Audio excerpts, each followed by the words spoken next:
Pada zaman kasih karunia, Tuhan Yesus berfirman, "Sesungguhnya aku berkata kepadamu, tidak ada orang yang meninggalkan rumahnya, atau orang tuanya, atau saudaranya, atau istri dan anaknya karena kerajaan Tuhan, yang tidak menerima berlipat ganda di masa kini, dan di zaman yang akan datang ia menerima hidup kekal." Amin. Firman Tuhan sangat jelas menyatakan, untuk bisa tulus mengorbankan diri untuk Tuhan, kita harus meninggalkan segalanya. Di tengah penganiayaan dan kesulitan, jika bertahan menyebarkan Injil, bersaksi tentang Tuhan, dan memenuhi tugas kita, ini adalah ketaatan dan kesetiaan yang tulus kepada Tuhan. Iya, benar. Melakukan ini berarti berbagi dalam kesusahan, kerajaan, dan kesabaran Kristus. Amin. Yang dipuji Tuhan lebih dari apapun. Dan pasti kita akan diberi perkenanan dan berkat Tuhan dan dibawa masuk kerajaan surga. Syukur kepada Tuhan. Persekutuan saudara Song sangat bagus. Dia sepenuhnya benar. Kita jadi beriman. Benar. Jika kita mengorbankan diri bagi Tuhan, kita bisa masuk kerajaan surga dan diberi upah. Iya, Syukur kepada Tuhan. Saudara Song, persekutuanmu tadi luar biasa. Itu sangat membesarkan hati kami. Puji Tuhan. Tentu saja. Katamu, jika kita tinggalkan segalanya untuk Tuhan, ini bentuk ketaatan kepada Tuhan. Dan kita pasti akan masuk kerajaan Tuhan.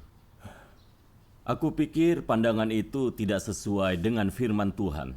Tidak sesuai dengan firman Tuhan. Jika kita hanya berusaha dan bekerja dan tidak mengejar kebenaran, atau mencapai perubahan dalam watak hidup kita, apakah itu sesuai dengan kehendak Tuhan? Aku tidak tahu jawabannya. Iya, aku juga tidak.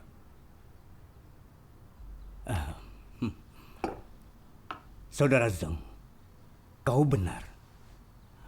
Namun sekian tahun kita percaya kepada Tuhan, berkorban dan bekerja, ditangkap dan dipenjara, disiksa dan dianiaya, tapi kita tidak mengkhianati Tuhan. Kita berdiri teguh dan bersaksi. Iya.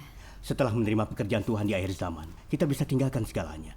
Angin, hujan, itu tidak bisa menghalangi saat kita menyebarkan Injil. Iya. Iya. Benar. Jadi bukankah itu melakukan kehendak Tuhan? Benar. Bukankah itu ketaatan kepada Tuhan? Benar. Iya, benar. Bagaimanapun juga, kita mencapai sedikit perubahan dalam watak hidup kita. Benar. Iya. Itu juga kesaksian ketaatan kita pada Iya, Tuhan. itu Iya. benar. Iya, aku yakin itu benar. Aku tidak bisa menjelaskan masalahnya dengan jelas. Tapi perasaanku, ini tidak sesuai dengan kebenaran. Sama seperti orang Farisi, yang juga berusaha, bekerja, dan ke penjuru bumi untuk memberitakan Injil bagi Tuhan. Iya. Namun apakah mereka taat kepada Tuhan? Mereka tidak mendapat perkenanan Tuhan. Pikirkanlah saudara Song. Bukankah ucapanku ini benar?